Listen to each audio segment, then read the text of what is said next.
Hello everyone, आज की इस वीडियो में हम जानेंगे कि सोमैटिक हाइब्रिडाइजेशन क्या होता है। इस कॉन्सेप्ट को सबसे पहले कार्लसन एट आल ने दिया था और सोमैटिक का मतलब होता है दो cells which are responsible for growth and development, और हाइब्रिडाइजेशन का मतलब होता है क्रॉसिंग करवाना। इस प्रोसेस के थ्रू हम ये जानेंगे कि दो अलग अलग पौधों को जब हम फ्यूज करवाते हैं तो हमें क्या प्राप्त होता है।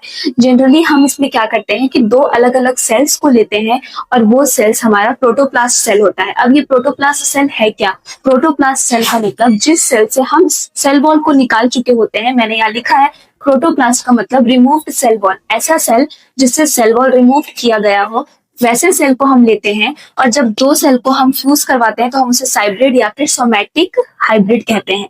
अब जब अल्टीमेटली हमें जब दो सेल को फ्यूज करवाने के बाद जो हमारे पास रिजल्ट होता है उसे हम साइब्रिड कहते हैं, या फिर हम उसे सोमैटिक हाइब्रिड भी कहते हैं। ये सोमैटिक हाइब्रिड में दोनों सेल्स के न्यूक्लियस नहीं आ पाते, एक ही सेल के न्यूक्लियस आते हैं लेकिन दोनों के साइटोप्लाज्म आते हैं।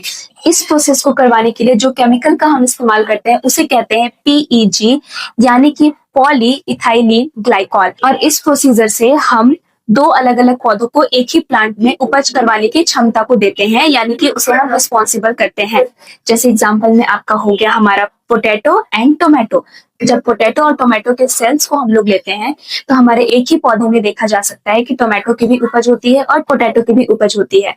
तो इसे हम पोमैटो का भी नाम देते हैं and this process is called somatic hybridisation.